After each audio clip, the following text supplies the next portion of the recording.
Hello, Trinity Channel viewers, and all that is watching on the satellite and Facebook and YouTube as well. Thank you guys for tuning in.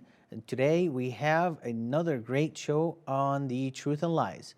I am the host of this show, The Truth and Lies, and my name is Eddie Youssef.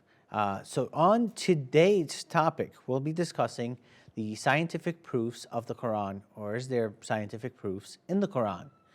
So the phone number to call here is 248-416-1300.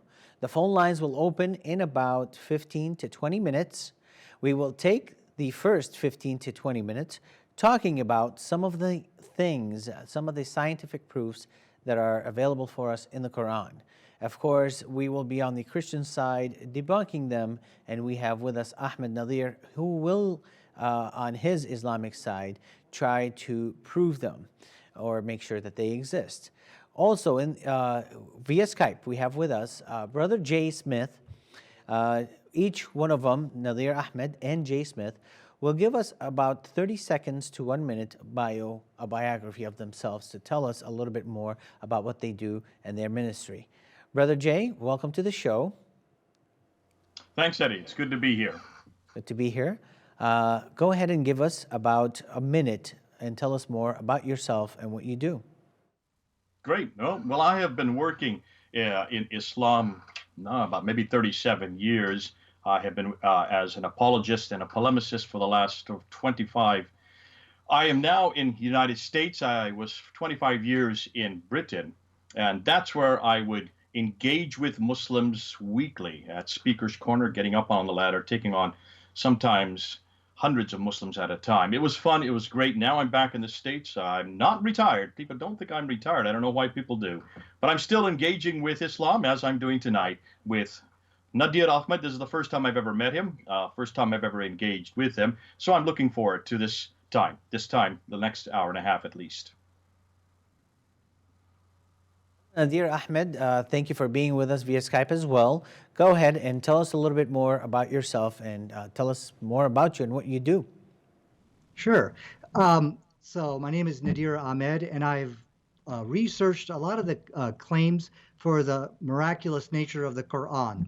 And I've come to the conclusion that the Quran is indeed a scientific miracle, but not only myself, but many other people as well. I've also looked at a lot of the claims for the alleged scientific errors of the Quran, and I've researched them, and I found them to be flawed at best. And so what I can confidently tell you tonight is that the Quran is a book which has no scientific errors, and there's many statements in there which scientists have just found out recently, but yet they were mentioned in the Quran 1,400 years ago. So that's what I've been researching. I've also had many debates and discussions. You can Google my name just to find them on YouTube. And this is the first time I'm meeting Jay Smith, so it's a pleasure meeting you, and I'm sure we'll have a very good, fruitful discussion tonight. All right. Well, thank you for sharing that. Now, before we get started, let's go ahead and share with us, with the viewers as well, and with the panelists, the time frame. Each one of us will have 4 minutes to speak. I, as a Christian, and Brother Jay, as a Christian, 4 minutes for me, 4 minutes for him. That would equal up to 8 minutes for Brother Nadir. And he will either share what he has to say or debunk what we are trying to say. And we'll keep everything on track as far as the topic goes. If any one of us tends to get off the topic, I will politely call you back to the topic at hand. Now, we'll come to Brother Nadir. On the last episode, or maybe the previous episode before that, Brother Nadir, I remember that you made a statement about Jay. And we invited Jay here per your request, because on that show, if you'd watch it again, you stated that you'd want him to come on the show so that you can discuss these things with him. So before we even get into the science of the Quran, why don't you go ahead and tell us a little bit more about that? Because I believe that you stated that Brother Jay had quoted or said that he had read or said that the Bible is corrupt. So let's go ahead and talk about that for a minute, Brother Nadir. Sure. That was inside the Shabir Ali debate. in which he went over the actual corruption of the Bible. J. Smith actually pointed out John chapter 8, verses 1 through 11, which he believes is not an authentic part of the New Testament. He talked about how the Bible was changed in that debate. And it's online for you to watch. Let's go ahead and give Brother Jay a chance to respond to this and provide a defense of himself. Actually, Nadir, you've done a whole video on just this very thing. I went and looked at it today, and I was fascinated. You quote me from October 15th, 2006. That's 13 years ago, where I said the video called "Is the Bible Corrupt?" And you put a clip on there for a few seconds of me saying that Muslims claim that we have corrupted the Bible, that we have changed, added, manipulated, and that we have taken it away. And then you're claiming that somehow in 2014, I changed my mind and I came out in 2014 with Shabir Ali saying, oh, actually, there are about 40 verses that probably are not found in the original Greek manuscript. And I referred to Mark chapter 16, verse 9 to 20. It's actually John chapter 7, verse 53 to John 8, 11. And it's 1 John chapter 5, verse 7. And you say, so either Jay is lying or he has changed his mind.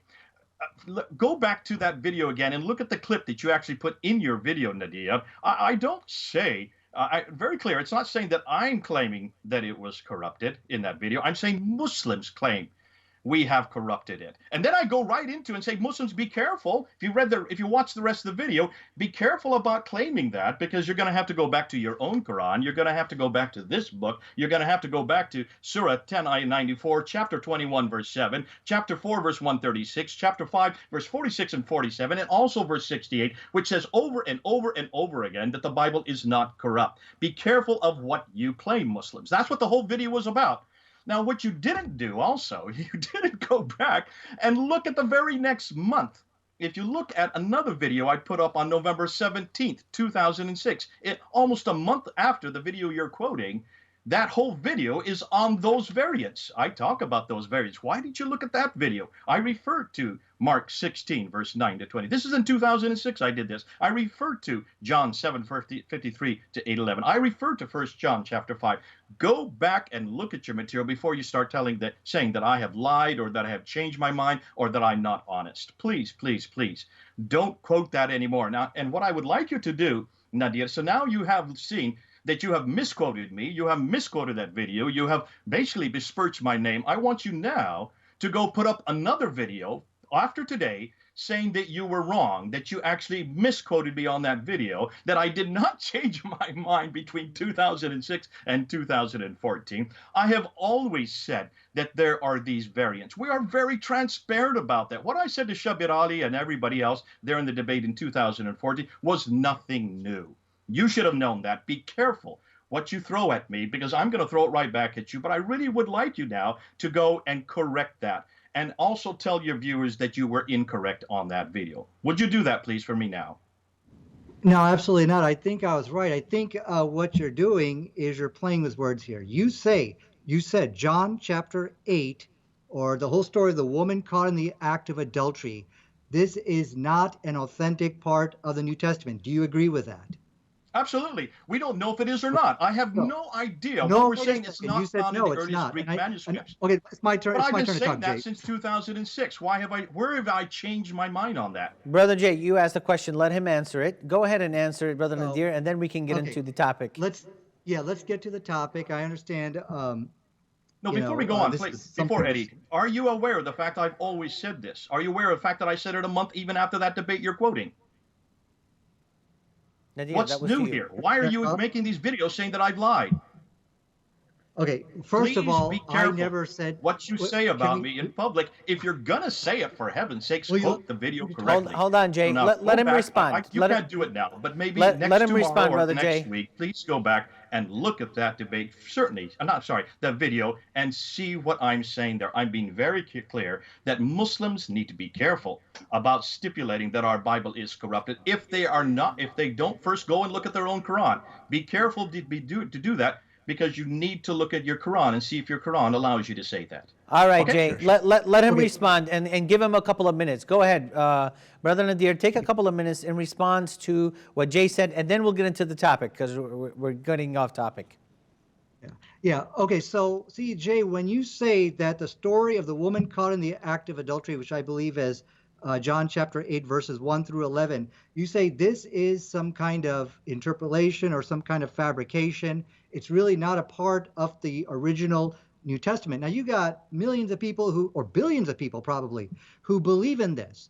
So, this is clearly an addition which you are admitting into the New Testament. So we call that corruption. You might call it something different, but we call it corruption. So now you made the claim that the Quran teaches that the Bible is uncorrupt and a pristine document.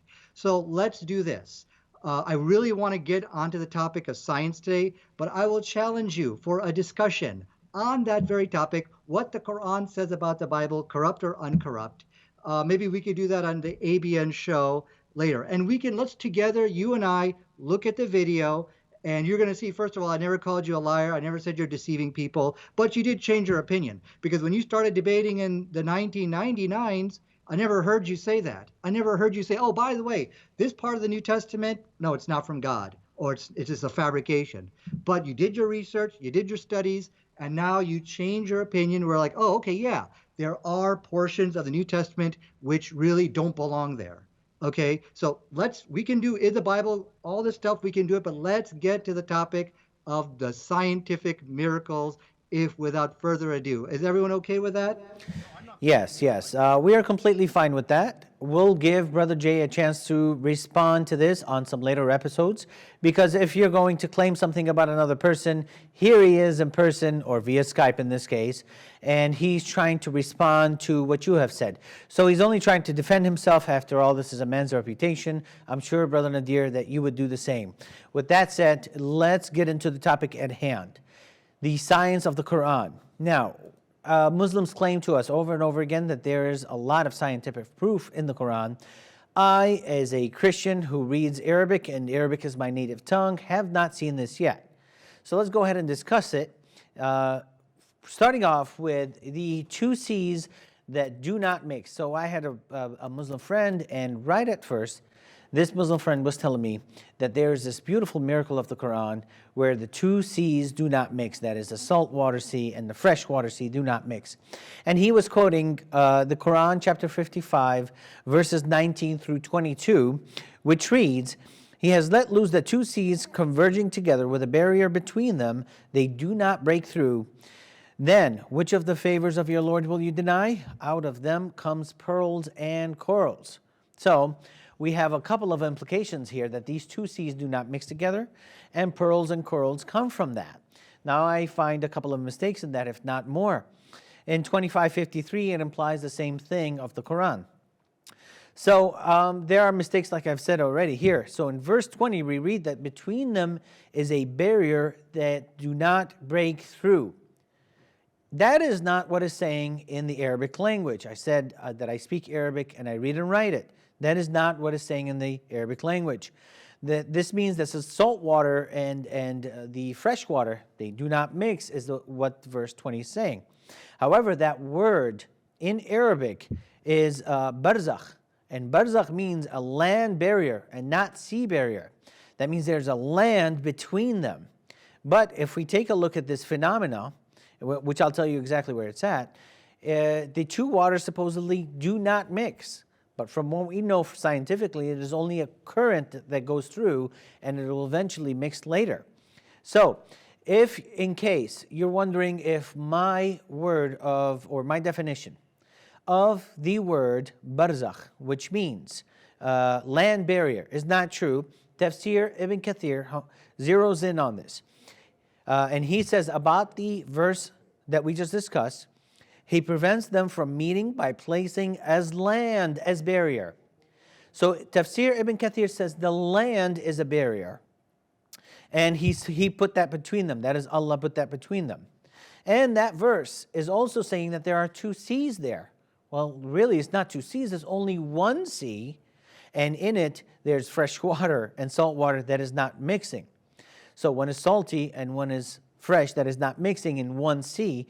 But the Quran says that there are two seas. So there's fallacy number two. The third one is these two, as I've said earlier, will eventually mix together. Salt water does eventually mix together with the fresh water. And if you wanted to know where this is at, this is called the Strait of Gibraltar, and it's located the southeast southern coast of Spain and the northern coast of Morocco. And if you wanted to see this phenomenon, it's quite beautiful. Last, this is, in my opinion, not a miracle, because this was common knowledge throughout the land. Muhammad was simply stating what God had told him here, and what God had told him is, hey, there are these two seas that do not mix. So God, who built the sea, who made the sea, doesn't know that there's only one sea that is not mixing together, does know that the fresh water and salt water eventually mix together, but he's saying it doesn't. And this is something that is not that has not been known before. So if Muhammad had claimed that this was something new, then we might say, okay, we believe it. This is a topic that we've never heard of before. Therefore, he's the one who discovered it, and there's some sort of phenomena in this. Lastly, because my time is running low, the corals and the pearls. I don't know about the pearls, but corals need salt water to grow. But God is saying, Allah is saying that pearls and corals grow in the sea. So there are about 4 mistakes in this alone. So we'll go to Brother Jay next to talk about this for about 4 minutes, and then we'll give it to Nadir. Or Nadir, would you like us to go to you? I see you pointing at the screen. All right, Brother Nadir, you'll take the next 4 minutes, and then we'll go to Jay for this. Go ahead. Right. So we're supposed to be having equal time here. So okay, good. So let me see if I got your 4 alleged errors. The first one is you're saying that it's mixing and salt water and fresh water is mixing. The second one, you're saying that the barzakh is talking about a barrier, and then you're saying that something about coral only grows in salt water or something like that. Do I understand you correctly? Did I miss anything? You've missed one thing, which was this was not a miracle because it was common knowledge. It was known to the people before Muhammad. Okay, not a miracle. Okay, so let me go ahead. You said you speak Arabic, and I know you do. Actually, you can speak a lot. You can speak Arabic a lot better than I can. But if you actually read the verse, chapter 55, verse 20, you know in the Arabic language the word for mixing is yakhtalit, something like that. But this word is yanbaghi. Now, this is from the word bagha, and what that means is transgression. Now, if you were to take that root verb and just paste it into Google, Google Images, you're not going to find anything to do with mixing. Rather, you're probably going to find some bad images coming up, because baghi also refers to sexual immorality, just basically a really bad transgression.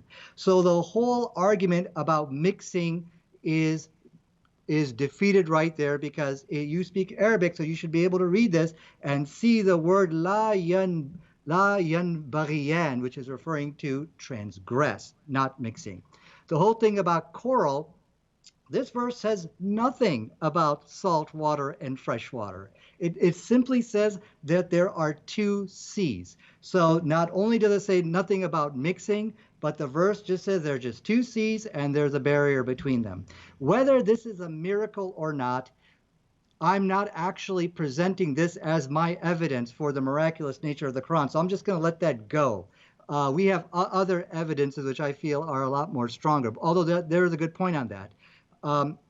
Not mixing, 2 seas, and you said that there's only 1 sea. Well, that's your interpretation. You're saying that you see, the topic of tonight is what the Quran, can we find something in the Quran which disagrees with established modern science? And that you will never find in the Quran. This book, I have a Quran right over here. You will never find a scientific error, but there are definitely conflicts and contradictions with your own thinking when you define, I think there's just only 1 sea out there. Yep. Well, yeah, sure. The Quran's going to contradict that. There's no question about that. So your whole claim to scientific error falls to pieces right here. So I got a minute and 30 seconds left. So let me tell you why the Quran, what is the evidence for the Quran being miraculous? Number one, there are statements in the Quran which scientists have only discovered today, yet they were mentioned 1400 years ago inside the book. That's number one. Number two, there are no scientific errors in the Quran, and that is something which is astonishing, because there might be, oh, I don't know, dozens, if not hundreds, of statements in the Quran which talk about geology to oceanography to all different branches of science to biology, yet not a single verse disagrees with modern science. And that is a miracle, because you'd expect to find hundreds. All the other books have scientific errors, yet the Quran. And the third miraculous nature of the Quran is that the Quran corrects the scientific errors of the Bible. And it is astonishing. For example, both the Bible and the Quran, they talk about something as small as a mustard seed. That's in the Bible, that's in the New Testament. You'll also find that in inside the Quran. It looks like one is copying from the other. But science has been able to answer that and with an emphatic no, because the Bible says that the mustard seed is the smallest seed, but you will not find that in the Quran. All right, So, Nadir, your time is up, and what we're trying to do is stay on topic. We're not trying to go to the Bible. We're talking about the scientific miracles of the Quran. So for the mustard seed that Jesus is mentioning for the Palestinians, and majority of them were farmers, they would know that this is the smallest of all seeds that they know in their world, obviously, because there is a geographical, historical context. But let's try to stick with the topic, please, Brother Nadir.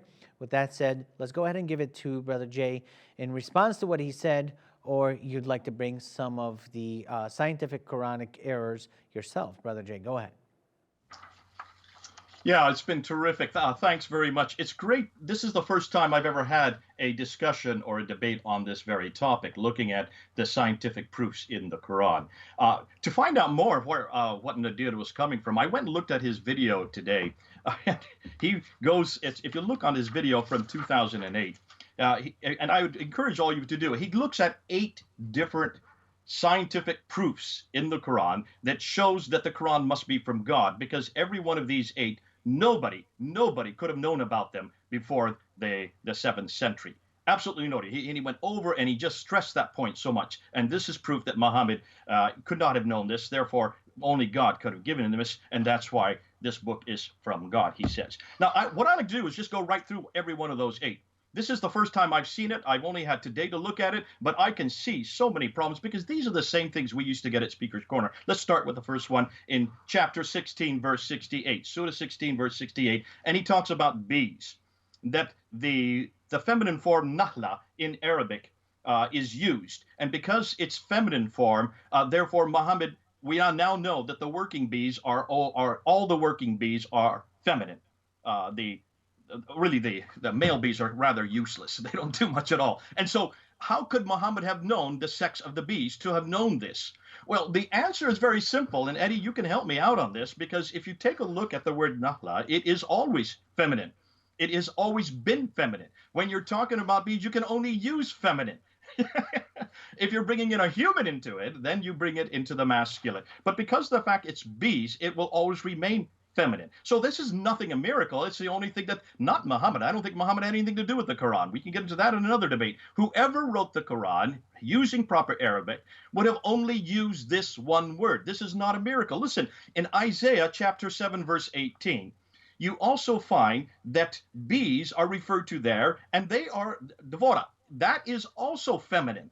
So Isaiah, writing in 800 BC, that's a good 1,500 years before Muhammad, or not, sorry, Muhammad had nothing to do, before the writers of the Quran also used the feminine. Is that a miracle? No, it's because that's the only word that was available to a Hebrew writer at that time. Aristotle in 350, you went and you just poo-pooed Aristotle. You didn't say much to say about it. I don't go to Aristotle. I'd rather go to the Bible. But be careful, neither the Bible nor the writers of the Quran created a miracle here because they only had one word available to them, the feminine form. That does not mean that all bees are feminine, all the worker bees are feminine. It's just the word that was available to him. Let's go on to Surah 89, Ayah 7, where you then talk about this city called Iram, and that there is no reference to the city until the Ebla tablets were discovered in 1978. There was a National Geographic article, and that was your source for that, a National Geographic article, page 736. Now, my response to that is, what did the National Geographic article say that Ebla referred to? Because it was only that it was fascinating to me that when I went back to the National Geographic article and I looked at it, they were just claiming that this word Iram is found in the Quran. That's all they're claiming. They don't even know what Iram is. It could be a people. It could be a place. It's fascinating that the verse before it, in verse 6, talks about Ad, and the verse after it, in verse 9, talks about Thamud. So it's actually referring to Ad, Iram, and Thamud. Well, take a look where Ad, Iram, and Thamud are. Look where Ad and Thamud are. They're 600 miles further north than wherever Muhammad would have lived. So this is actually a much more, if you want Brother to talk Jay, about your time is coming to an end. I would ask you another question. I'm sorry, your time is coming to an end. We're trying to stay fair on the time here. So I'll take it from here, and then we'll go to Brother Nadir. Now, what Brother Jay was just mentioning, and by the way, let's open up the phone lines. The phone number is 248-416-1300.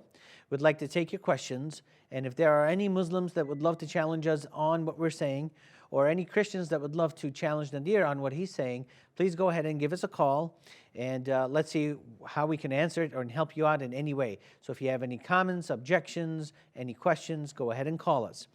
So about the bees, Brother Nadir, what Brother Jay was just reading is in chapter 16, verses 68 through 69. And he's right about the feminine saying as bees.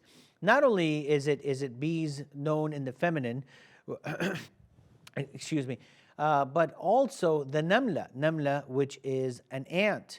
We don't call it namil. Namil is a plural. Namla is for the female way of saying an ant. And that's how the Quran mentions it as well. So the fact that this is a female is not a miracle at all. It was only based on the Arabic language and how it's written. Now, but there's a problem that Brother Jay may have overlooked, or maybe he did it on purpose, is that in verse 68 and 69, God, Allah, is telling the bee, eat, kuli is the word, from all the fruits, and follow that which comes, the ways of your Lord, that which comes down for you. So God, Allah here, is telling the bee to eat from the fruits. Well, really, the bee doesn't eat and fill his belly from the fruit. That's a scientific error, or that's an error that Allah has made. But this is the same Allah who made the bees. Sahih al-Bukhari is recorded as well in talking about this. Muhammad loved honey, all right? And so he used to eat it a lot. So in Sahih al-Bukhari, there was a person who came to him and said that I'm sick. I have a disease. Can you please cure me by telling me about something about the honey here? And this Muhammad says, go ahead and eat some honey.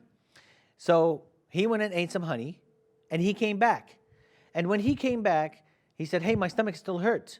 Muhammad tells him again, go and eat some honey, because honey is supposed to be good for you. That's one of the miracles of Allah or of Muhammad. It is good for you, but it doesn't cure, in this case, in Sahih al-Bukhari.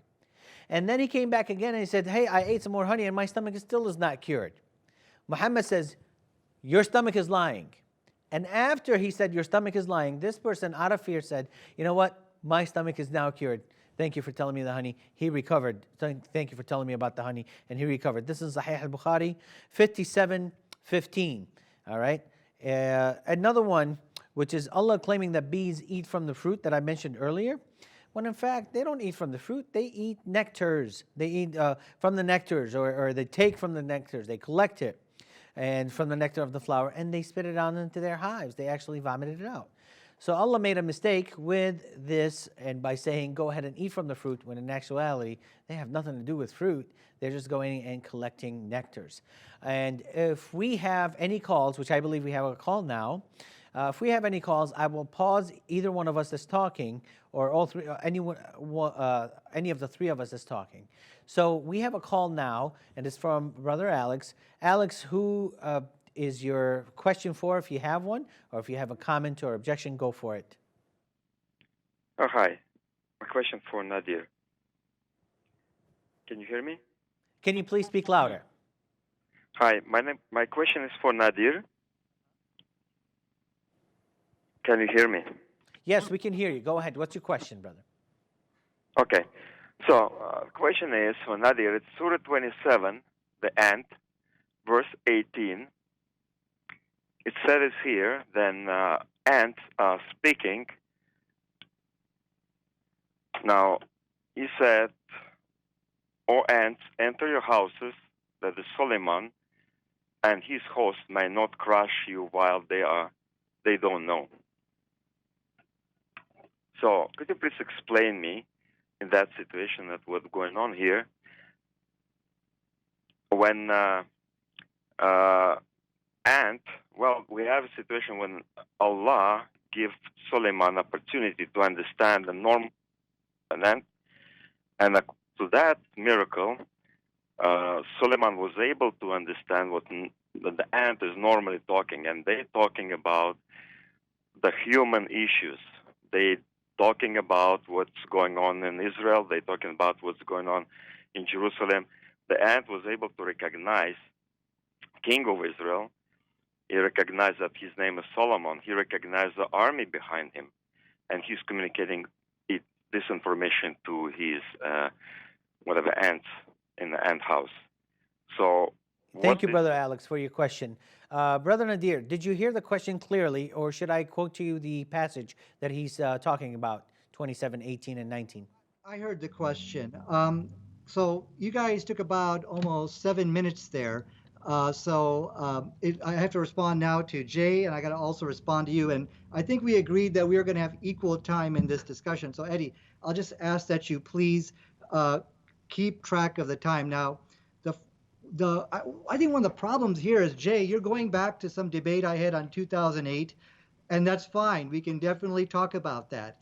But the evidence which I am presenting today for the miraculous nature of the Quran, and this is not off topic, this is a miracle, I'll explain it to you, show you how it's relevant, is that if you look at the scientific errors in the Bible, why are they not in the Quran? Like, for example, the mustard seed. So we find this time and time again where if Muhammad is not a true prophet, that means he was copying from the Bible. It has to be, because they talk about the same thing. But take example for that mustard seed. If he was copying that analogy, the Bible says, and this is the smallest seed, or I'm sorry, it's as small as a mustard seed. And the Quran says, and here's as small as a mustard seed. It's clear one book is copying from the other if Muhammad is not a true prophet. But the fact that the scientific error that the mustard seed is the smallest seed which you plant in the ground, that's missing from the Quran. That's the miracle I'm presenting to you of why we say the Quran is a scientific miracle. Now, that's just one. You can say, okay, Muhammad got lucky. That's fine. But when we see a continuous chain of this, okay, of the scientific errors being omitted, we got to start asking that question. But so we're going to ask Jay Smith to comment on that just a second, but let me go to Eddie, and it looks like I'm debating both of you here, and that's fine.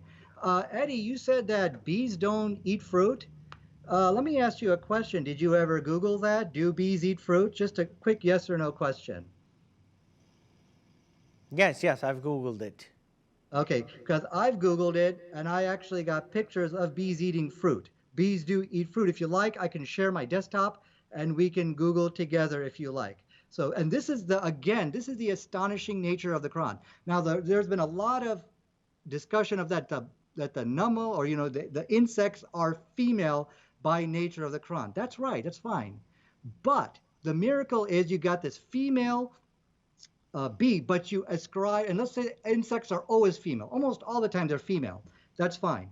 But you ascribe the correct role to that female bee. So there's a huge probability of getting this wrong. So now let's read the verse together and let's see how many scientifically correct statements we're going to find in there. It says, "And your Lord inspired the bee to take yourself among the mountains, houses, and among the trees." So which is the bee which leaves the actual hive? It's a female bee. There you go. It gave the right role. So the bee female is constant. That's fine, but ascribe the right role. Then it goes on.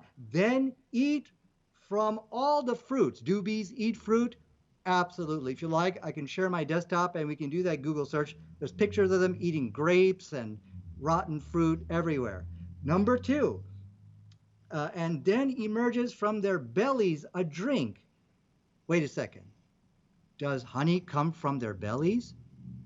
Today, science has confirmed honey does come from the bellies. So, and they actually, it's called a bee stomach, I believe is what they call it. There's like 2 different stomachs, and one's called the bee tummy, and that's where the honey comes from. So now we're at 3, "and in it is a healing for the people."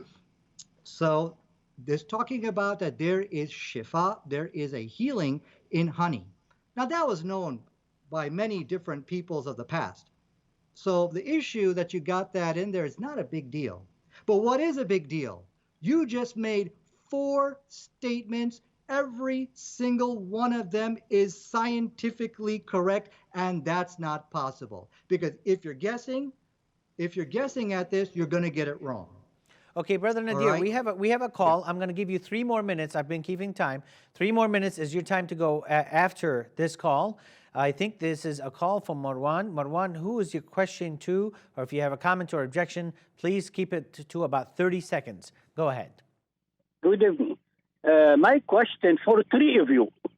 Okay, my question is, the Quran in your hand is Quran Osman bin Affan. And Osman bin Affan, he burned about 7, 8, 10 maybe Quran. And there is a Quran for Ali bin Abi Talib. There's a Quran for Aisha. There's a Quran, couple Quran. So what kind of Quran you're talking about? And thank you very much. Sure. Brother Nadir, I'll let you go first. Take about a minute answering that, and then Jay would answer that, and then I would answer that for about 1 minute. Then we'll get back to you for the rest of your 3 minutes, for the rest of your time. Yeah, this is all off topic about how many, if there's other versions of the Quran. Let's stick to the Quran and science. I appreciate the call, but we can debate that later. Now, I believe I only had 3 minutes. Well, I'm counting. You guys had over 7 minutes. So that's why I'm saying, Eddie, you got to keep time so we can have this a fair discussion. I still got 8 minutes. So much. As a matter of fact, I'm giving you 9 minutes, Nadir. I'm giving you 9 minutes in total, brother. Let's start keeping time. 4 minutes, 4 minutes. So let me do my 4 minutes and then give each person a fair amount of time. Okay, so now let me start my little clock here. Okay, so this is 4 scientifically correct statements. You cannot make in the desert 4 scientifically correct statements without any scientific error. That's not possible, okay? Now, some people may say, okay, well, honey was known, maybe by different groups of people back then. Well, yeah, that's true. But if Muhammad is copying from some other source, that's a very dumb thing to do because you're going to get caught. You're going to copy those scientific errors into your book. No man can make 4 scientifically correct statements. Number 1, the female bee leaves the house. Bees eat fruit, which even I didn't know that. You didn't know that, Eddie. 95% of the world don't even know that today. Yet the Quran was right. And that the honey comes from the bellies, and we know there's a honey stomach now, and that there's a healing in honey for the people. No. You cannot tetabio, meaning one after the other, making scientifically correct statements like that. I don't care if it's if you think, oh, well, maybe he observed it. If you're observing, you're going to make an error of a ratio of 10 to 1. 10 scientific errors for 1 true statement. This statement has ended the debate. You cannot do that. So in my remaining few minutes, that actually wasn't my miracle, which I'm presenting today. The miracle is this. Look, you have to agree if Muhammad is not a true prophet, then he copied from the Bible because the stuff is so similar. Like, for example, in Mark chapter 4, verse 30, it says, the kingdom of God is like a mustard seed, which is the smallest seed you plant in the ground. That's the words of Jesus. But this is scientifically incorrect. We now know that the orchid is actually, well, there's many other seeds which are smaller. Orchid is an example of one. Now, let's read the Quran. And astonishingly, we find the same mustard seed example. But guess what we don't find? We don't find the scientific error that it is the smallest seed that you plant into the ground. That is not inside the Quran. So the question I have for Jay Smith, how do you explain this? Number one, if Muhammad was copying from the Bible, then why didn't he copy that scientific error? You could say he got lucky. Okay, I can accept that, but we're going to see this luck is going to strike again very quickly. And how do you explain the scientific error in your book, which is the Holy Bible? Now, let me get to the issue of ant speaking. There's no contradiction of science over there. What scientist is going to look at that statement about ants communicating or speaking and say, oh my God, this is all contradicting science? There's never been a scientist who has ever said that. Now, please keep in mind, for over the last 25 years now, internet trolls, pundits, and people who have been paid to attack the Quran, they've been knocking on the doors of scientists, getting them to look at this verse and say, hey, disagree with this. And today, not a single scientist would ever waste their time with it. So the whole thing about your stomach lying, that's a very, very good lesson here. Because science today also tells us that there is something called the placebo effect. The body can heal itself. It's about 20% of what they estimate that if people just believe in something and they allow their body to heal themselves, you have 20% of people actually do that. There's a lot of good TED Talks on this exact topic. So what Prophet Muhammad sallallahu alaihi wasallam said here was priceless, and it is advice everybody should follow today. So there's my 4 minutes. My question for Jay Smith: how do you explain the scientific error in your book and it's not in the Quran? Well, again, we'd like to stay on topic. We're not talking about the Bible. We are talking about the scientific errors of the Quran. I did tell you that this was, and you read it in the book of Mark, where Jesus is saying, to you, this is the smallest seed, to you, you know, and they're Palestinians. All they know, the majority of them are farmers, all they know is that their smallest seed in their world is a mustard seed. Okay, so there's a geographical, historical context that you're not applying. But Brother Jay, go ahead and take it from here. You got 4 minutes.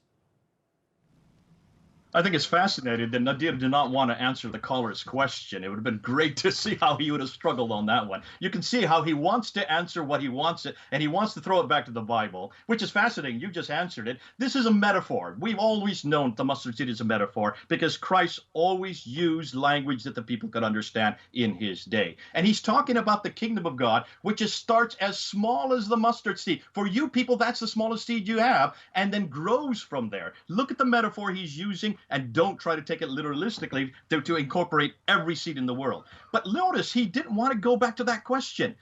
Why is it that Uthman did burn those manuscripts? I would love to do a debate with Nadir on that. Well, wait till we get and find out that not only were they burned, have you seen what happened in 1924? How the Quran that we have today, this Quran, was only created in 1924, and all the ones that disagreed with it were taken out into a boat and sunk into the Nile.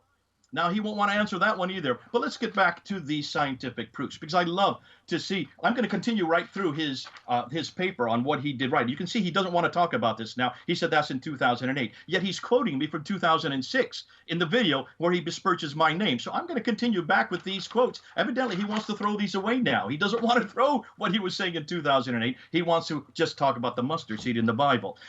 Interestingly, how he answered your water barriers in chapter 55, verses 19 to 20. what's fascinating is even if he wanted to say that there was no land, let's just say, Eddie, that there was no land between it. Let's just say that this is, when you go to an estuary, you will see this observable with your human eye. Anytime there has been a heavy rain and there is fresh water coming out of a river, like you have in London after a big storm, you go to the estuary there that goes into the English Channel, and you will see a line there. You will see where the dirty water of the storm is now coming and approaching the seawater. And you can see the barrier. It is observable. Anybody living too near an estuary would observe that. That is not a miracle. I'm sorry, Nadir. Don't call that a miracle. That's observable. This idea that nobody can transgress that barrier. Well, what about the fishing boats that go out the very next morning? They're transgressing it all the time. Every estuary has fishing boats. Then he got into the whole notion of the dark ocean. Well, before that, and you notice he hasn't responded to me about this Iram in Surah 89, Ayah 7. I'd like him to come back and show me why is it that he's only going on a National Geographic article of 1978 to prove the Bible is now a miracle, when the National Geographic article is just quoting the Quran.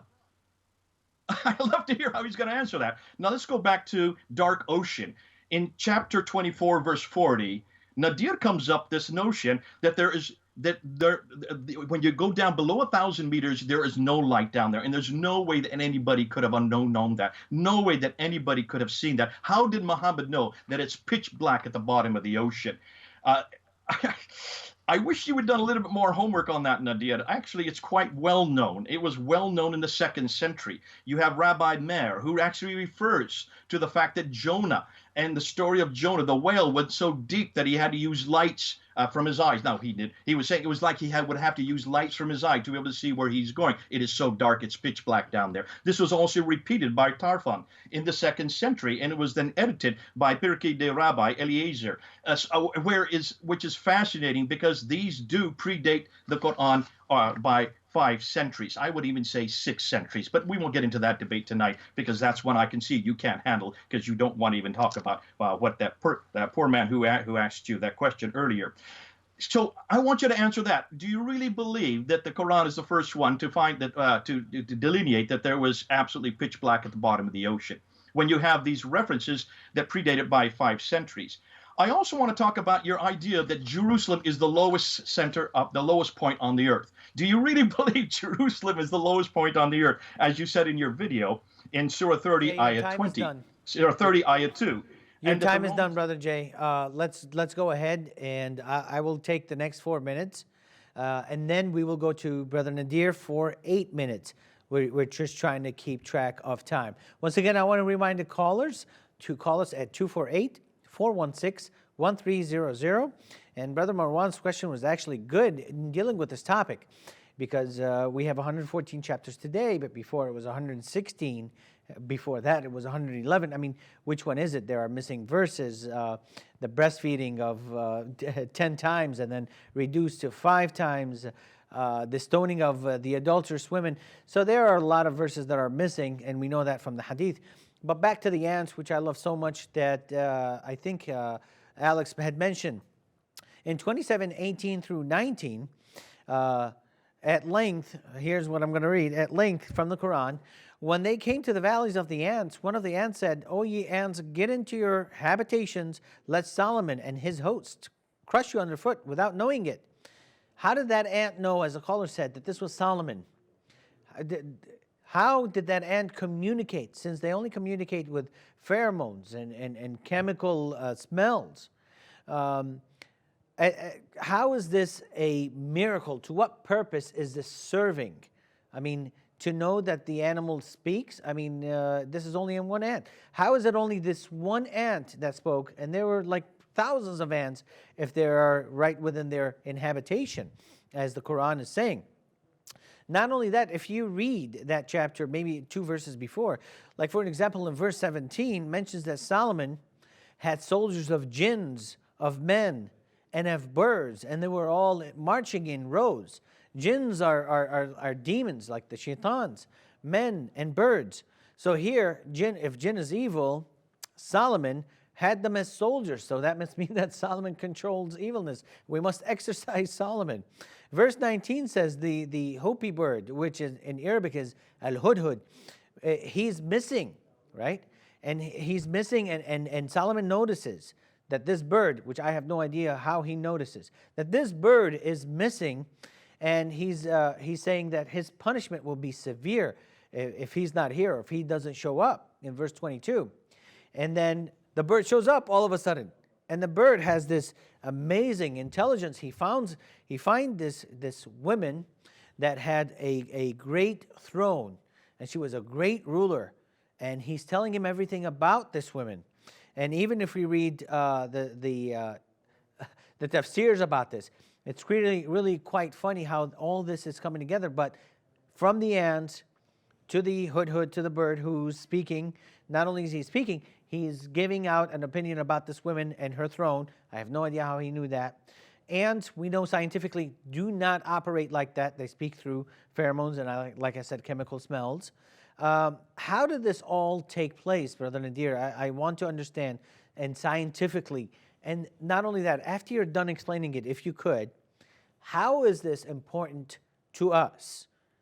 For us as non-believers, for us to believe in God, how is this supposed to help us believe in God and in the last prophet? I'll give that to you. You have 8 minutes. Yeah, thank you. But if we could, Brother Eddie, we should just do 4 minutes each person, because I wanted to make sure I respond to Jay. So Jay is pointing out that I'm running away from a lot of topics. That's absolutely true. I don't want to talk about Uthman burning manuscripts. Let's debate that in the next discussion. I don't want to talk about my debate back in 2008. I mean, this is all good stuff. We can talk about it. The thing about the deep, dark sea, that someone actually said that in the bottom of the sea there is no light. I don't know of any reference for that, but these are all good topics. But the topic, I mean, really what we need to be discussing is you need to show how Prophet Muhammad was able to make 4 scientifically correct statements back to back to back. There should be a scientific error ratio of 10 to 1 at least. If you're doing scientific work, if it's research, if you're copying from somebody, there's got to be a 10 to 1 ratio there. The issue here tonight is, oh, look, the Quran got that there's a healing in honey, that's scientifically correct. That's not the issue here. The issue is, how did you get it scientifically correct without making scientific errors? If you say Muhammad copied from other sources, in those other sources, it'll say stuff like, honey is good for you, there's a healing in it, and it will enter your lungs, which is a scientific error. You see, this is my point. If Muhammad is copying this stuff, how is it that there's no scientific errors? The whole thing about ants communicating with pheromones and chemicals, the Quran doesn't deny this. Okay, what we are speaking about here with the whole story of Solomon, we are talking about a miracle which God did for Solomon. All right, and the basic rule of a miracle is you don't apply scientific principles to the miracles which God does. Because it's like, okay, let's say a man was raised from the dead. Well, how could that be possible? How can that scientifically be possible? Well, you can't answer that, because by definition of a miracle, it's inexplicable by the laws of nature. You don't apply science to that. But anyways, there is nothing which negates the fact that ants communicate with pheromones or something else or anything like that. So there's no scientific contradiction there. You brought up a lot of irrelevant issues, Brother Eddie.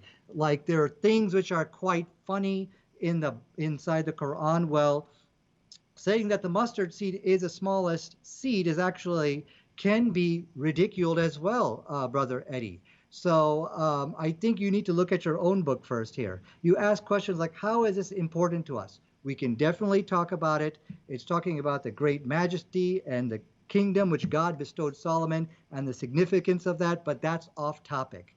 The miracle which I'm presenting for you guys tonight, take it or leave it. You got these scientific errors in the Bible. Why are they not in the Quran? Now, you guys did raise a good point. You said this is a seed which you did take up 5 minutes, Brother Nadir. You did take up 5 minutes, and we do have a caller. His name is Ijaz. Ijaz, go ahead. Who is your question to, if you have one, or if you have any comment or objection, who is it towards? Take 30 seconds, please. Thank you. My question is towards Brother Nadir Ahmed. Assalamu alaikum. And for the charlatan J. Smith. The Bible in Matthew chapter 13, verse 32 says, Ho mikroteron men estin panton ton spermaton, which means the smallest of all the seeds in the Greek. How does Brother Nadir Ahmed coalesce this with what the Quran says in Surah 95, Ayah 1, where it speaks of the hepatoprotective effects of olive oil with the fig and date palm fruits, where it strengthens people that are weak with chemotherapy? On the one hand, you have the Quran giving you scientific evidence for something which heals you, and on the other hand, you have a major blunder in the New Testament regarding panton, that's Greek for all the seeds. Thank you. Have a good night. Okay. Thank you for that. I think this was a praise report in 95:1 by the fig and the olive. This is where Allah is swearing by the fig and the olive. I didn't understand the rest of his question because it was hard to hear. So maybe through the Trinity channel app that we have on Facebook, you can post your question there and then we can read it and see what it's about. But I'll go ahead and give it to Brother Jay since Nadir's time is out. Go ahead, Dr. J, and take 4 minutes discussing whatever you'd like about the topic. Yeah, I'd just like to answer Ijaz very quickly. I don't think Ijaz was listening when we said this is a metaphor, therefore do not try to put a literalistic interpretation on the mustard seed. About his reference in Surah 95, Ayah 1, the fig, the olive, and the by Mount Sinai, by the city of security, and according to my Quran, that says Mecca.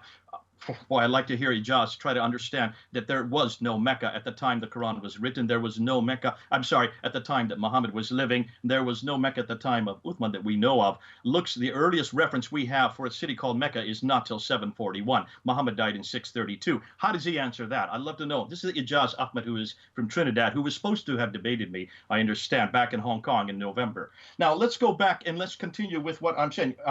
Nadir asked, and he said, where are there any errors in this story about the bees? I'll give you two right now. Just look and see. It says it must go and eat fruit. Now, I want anybody who's listening, some bees can eat fruit. That's true. But is that what bees eat, or do bees eat the nectar from the flowers? So already there is one error. If that's the only thing that the Quran says the bees eat is fruit. Now, I'm taking your same logic and putting it right against you, Nadir. You're taking a little bit and you're expanding upon it. I'm taking a little bit and expanding it upon as well. So what you're saying is the Quran does not realize that actually bees don't eat fruit normally. They can, but they normally eat the nectar from flowers. There's the first error. The second error is that this honey that is produced comes from the stomach of the bee. I want anybody to look and just Google this. I just Googled it.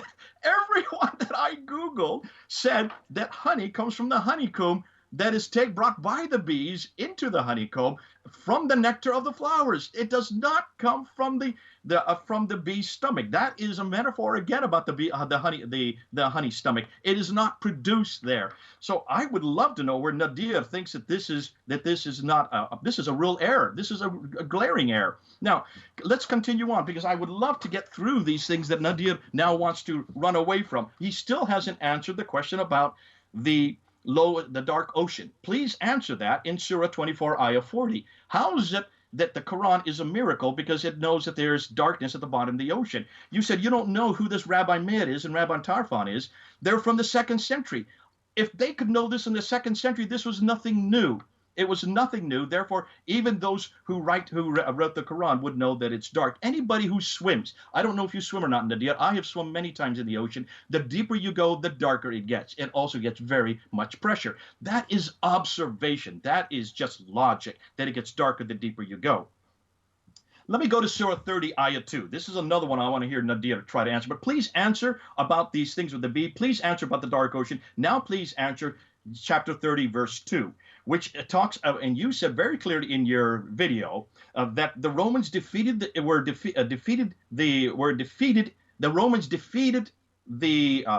Romans were defeated in Jerusalem, I think around 630 is what you're saying, and that was the lowest place, according to Surah 30, Ayah 2, where they were defeated was the lowest place. And you said, the Quran is a miracle again, and you made a big thing about it on your video. The lowest place on earth is not Jerusalem. It's actually quite a bit higher than the Dead Sea. That is the lowest place. That is 33 kilometers away. Get your topography right. In fact, in the Quran at chapter 30, verse 2, it doesn't say lowest. You wanted to change the Arabic to make it say lowest. In every Quran I looked at this afternoon, it says the nearest land, not the lowest land, but the nearest land. And in parentheses, in every Quran that I looked at, it said Syria, Iraq, and Jordan. This has nothing to do with Jerusalem. It has nothing to do with lowest. You've misinterpreted. You imposed what you want to find your miracle. And I would love to know why you're so desperate to find these miracles. Because there's nothing else you have to support this book. Back to you. Okay, thank you, Brother Jay. It is my turn to go next with another 4 minutes. I just want to remind the audience to call. Our phone lines are open, 248-416-1300. And mentioning that, we do have another call from either another Alex or the same Alex that had called earlier. Who's your question, comment, or objection to? Please take about 30 seconds to do that. Go ahead, Alex. Hi, it's Sam Alex. I want to clarify a question I asked before. I asked Nadir about the miracle of talking ant, and the Quran is very specific here. It said that the miracle was that Solomon was able to understand normal talk of an ant. An ant is talking logically. An ant is talking like humanly. Do you think, Nadir, that an ant outside of your house knows you by name, could recognize your face, and could tell difference between you and your neighbor? That's what exactly Quran is implying. So if that you call this miracle of the Quran, scientific miracle of the Quran, that's big, very big question. Could you please talk about it? Thank you. Thank you. Brother Nadir, take about 1 minute to answer that, please. And then we have another call right after, and then we'll get back to the topic at hand. Go ahead, Brother Nadir. No. Listen, guys, you promised me 8 minutes. You cut me off after 3. Then you gave it to Jay to speak for another 4 minutes. Come on, guys. I told you. Hold on, Nadir. I told you, brother. Take 8 minutes. You were like, no, I don't want to. I'll take 4. I mean, it's recorded. You can go back and watch it. Okay. When I give you 8 minutes, you say, give me 4, and then you accuse me of not being fair. Let's do this correctly. Answer Alex, and then we have another call. Okay, well, let me take my missing 4 minutes, and then we can go 4 minutes, 4 minutes. Okay? Sure, but these callers, when they do call, they're calling from long distance. Okay. They can't So wait he's that already long. been answered. This is a miracle which God did for Solomon, and we do not apply science to miracles. So God did many miracles, and for Solomon to be able to understand ants, God can do all kinds of miracles, so I hope he can understand that. Once again, we don't see any contradiction of science. If we look at what scientists, what they would object to, they would not object to this because they would basically walk away from this. I go, oh, okay, we see something of the metaphysical world, something supernatural. They'll just walk away from that. There's nothing there which contradicts modern science. Now, can I address Jay now? One more call that's on hold. This is from Joe. Joe, who's your question to, comment, or objection? And please take 30 seconds to do that. Go ahead. Regarding Surah 16. Can you please speak louder? We can barely hear you. Yeah, Surah 16, Ayah 66. And it says that indeed for you is a grazing livestock is a lesson. We give you drink from what is in their bellies. That is wrong because we do not drink anything from what comes in their bellies. We drink from what comes from their breasts. Milk is formed in their breasts, not in the belly. If we tear them apart, we will not find anything in their bellies. And then it says, between excretion and blood, pure milk, palatable to drinkers. That is also wrong. Excretion and blood does not bring milk.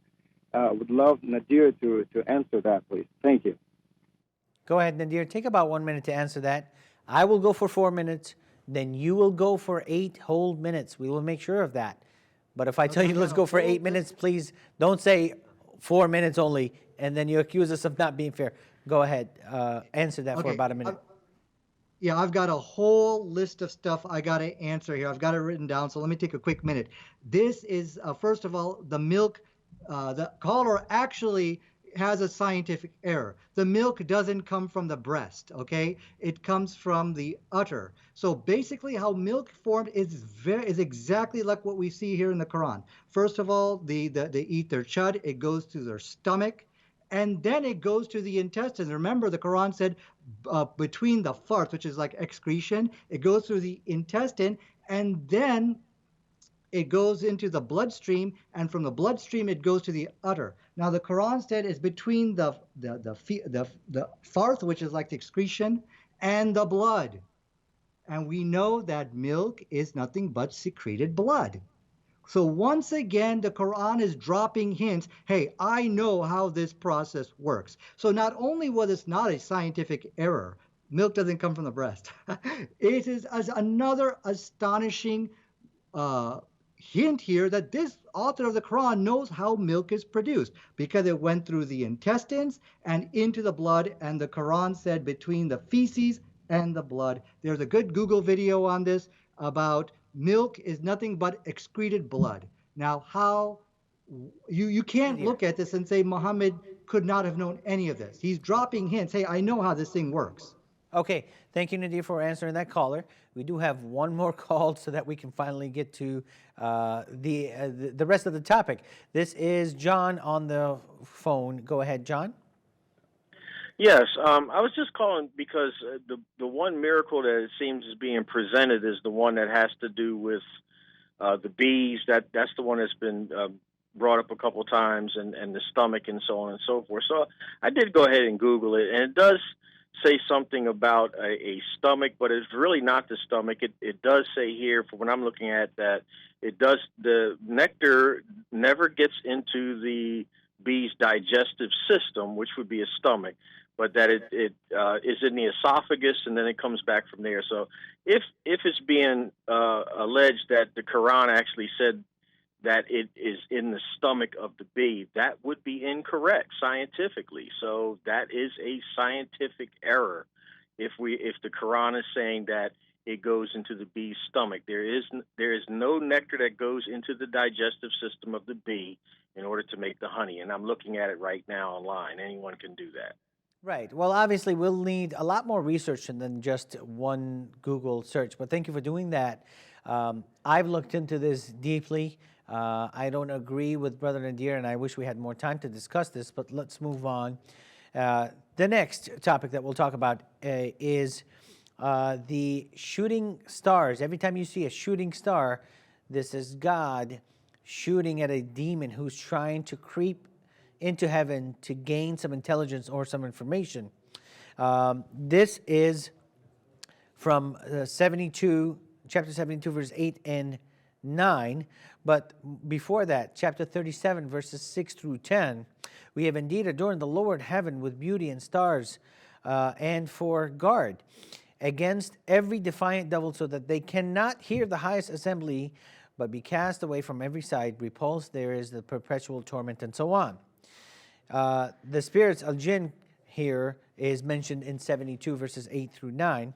But a jinn is speaking and says, "We pried into heaven, and we have found it. We found it full of strong guards and meteors, and we used to sit near it, perched for hearing. But he who listens now will find a flaming fire and wait for him." So these is where the jinns are going.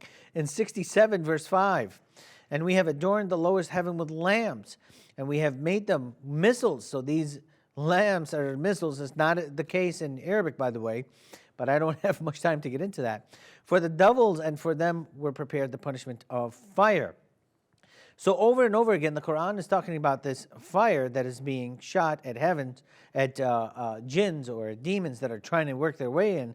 "It is we who have set out the zodiac in the heaven and adorned it for beholders, and we have guarded it from every cursed devil," stone, Satan, "except he who steals hearing, he who steals a hearing, and a clear flaming fire pursues him." So when you see a shooting star, it's because a demon went over there and heard something, and God wasn't paying attention because he was watching TV. He was watching Law and Order because that's his favorite show. He turns around and, oh, somebody's trying to steal it. And there's a a comet that goes after him and is shooting at him. And when you see a shooting star, that's exactly what's happening. It's shooting after a demon or a devil or a Satan. And it could be either a meteor or a meteorite, which I don't have the time to get into for the sake of time. We'll just get into this after Brother Nadir talks for his 8 minutes as he so badly wanted. And then we'll get into this a little bit further to see what a shooting star actually is. And that's a scientific, huge error in the Quran. Brother Nadir, you have 8 minutes. Okay, so let me just start my clock here. You speak Arabic, right, Brother Eddie? I do. Okay, يمكن أن تتكلم لغة عربية ولكن ليس مكتوبة هنا نجوم or najam. Yes. In this verse, let me translate for that for you guys. So that's my Arabic 101 right there. Okay, let me translate for that. Translate that to you guys. When you actually read the verse, there's nothing about a star or a shooting star. It's talking about the lamps. In fact, let me get the verse right in front of me over here. It's and you engaged in mockery of the Quran, which I'm just going to go ahead and let's slide for today, because when we look at the scientific errors of the Bible, those people are going to laugh at that, I think, a lot more than anything to do with the Quran. The word there is from the word misbah, meaning lamp. Okay, that he uses this as a missile. Now, how does this contradict science? Science is going to look at this and say, once again, this is a metaphysical something or another. It does not, they're going to walk away from this. So this is, again, off topic. But now, Jay, you guys have shot a lot of points at me. I'm going to try to address all of them. Jay, you keep going back to my 2008 debate. Like I said, we could talk about that, but let's stick with the topic of the miracle which I am presenting here today. Okay, now you did make a good statement here about the mustard seed. You says, regarding the mustard seed, if Jesus said it's all this is what is known to you in the world, or the smallest seed you have, well then yeah, you guys are right. Then that's not a scientific error. But I can assure you nothing of that is written in the Bible. So let's read what it says. It says, the kingdom of heaven is like the mustard seed, which a man took and planted in his field. Now check this out, though it is the smallest of all seeds. It is the smallest of all seeds. To you, which you know? No, that's nowhere in the text. So this is a scientific error which you need to answer. And the issue here is not, okay, look, the Bible has scientific errors. I don't care about that. But the issue here tonight is, why don't we find that in the Quran? Now, let us go to another one. Both the Bible and the Quran, they talk about being a virgin is good. Okay, yeah, of course, when you're on your marriage night, being a virgin is a good thing. But the Bible says inside the book of Deuteronomy, chapter 22, verse 17 and 18, and they shall spread the garment before the elders of the city.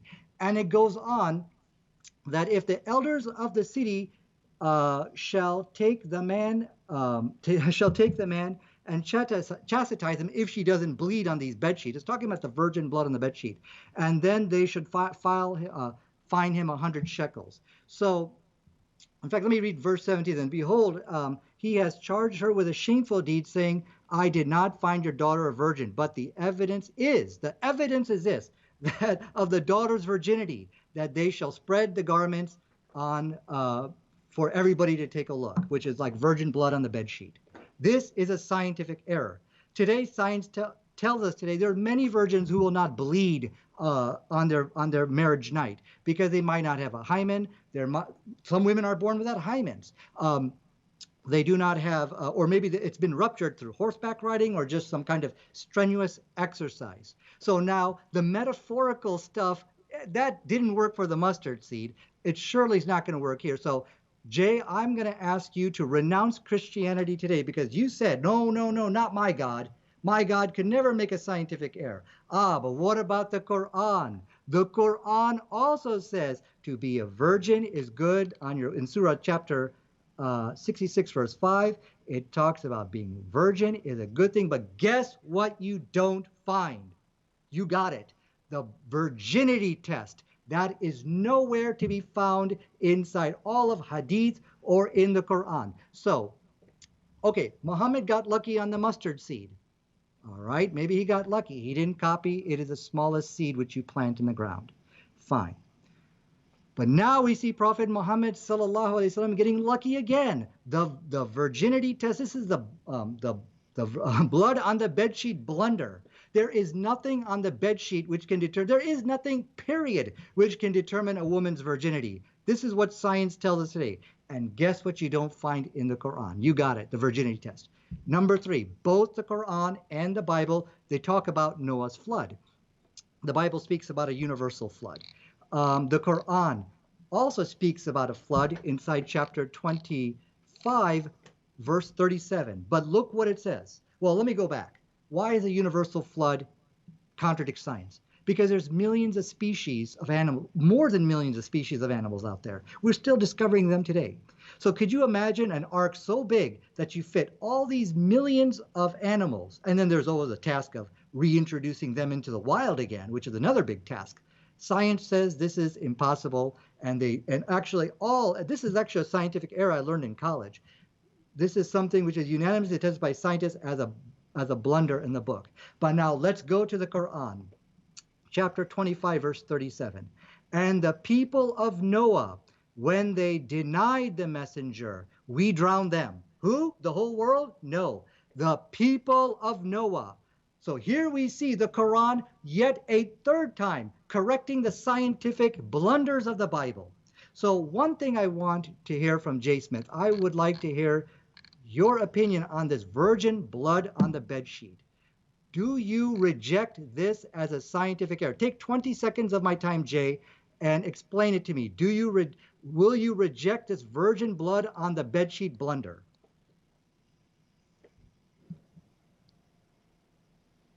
Jay, are you there? Are you asking me that right now? Yes, he wants you to respond, 20-second response. Very simple. This is a test that is used all over the world. I'm not worried about that. It's not a problem for me because that is usually a test that is even done today in most parts of the world. Not in the West, of course. We don't do that. I find it fascinating, though, that when he wants to go to the flood account in Surah 25, verse 37, he says because of the fact that it didn't mention the word ark in there, that they were just going to be destroyed, that now he is denying that there was any ark, or that he was denying that there was a universal flood. Is Nadir trying to say that there was no flood now for all of mankind, or is it just a local flood? Is he now trying to say that there was no ark? Is that what he's assuming with chapter 25, verse 37? He's still not answered me on about the flowers and the fruit, about the bees either going to fruit or to flower nectar. He hasn't answered me about the nectar and honey being made in the stomach. He hasn't answered the caller as well. Have you noticed he's completely running away from these questions? So and here he's trying to get it back to Deuteronomy, going back to Deuteronomy 17. What's that got to do with tonight's debate? So he's digressing in every possible way so he doesn't have to answer these questions. Please answer these questions, Nadia. Yeah, so that I was going to give you 20 seconds. Okay, I'm sorry, I forgot to answer all the other stuff. But no, you said, okay, wait a second. It's not a test for me. People still use it. Come on, Jay. If people are still doing that, then they're ignorant. And I can't believe you're going to follow the ignorant people of virginity test. This is bonkers. And that's a bonkers in the Bible, which is not in the Quran. Now, let me answer you about the stomach. So I have come prepared tonight with my references. So I will read from you. I believe, in fact, I put it in the text about the honey stomach. What the caller was talking about, he's doing this ad hoc something, and he was barely intelligible about something not entering the digestive system. The Quran never said it did. All the Quran said it comes from their stomach. Now, let me read from you the Guardian article, and can I share my desktop here real quick, you guys? In fact, let me go ahead and hit my little share, just so Jay can read this along with me.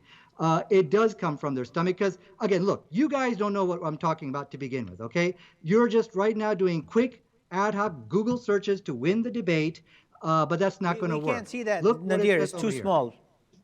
It's too small? Yeah. Okay, this is from the article which talks about the bees and how they make honey from the Guardian. I put it to you inside the chat text.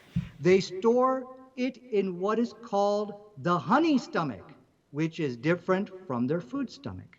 So like I told you, this is coming from their stomach. and that's what the Quran said. So this is what Science Today, I've given you my link, my article substantiating that. Now, there was also another thing.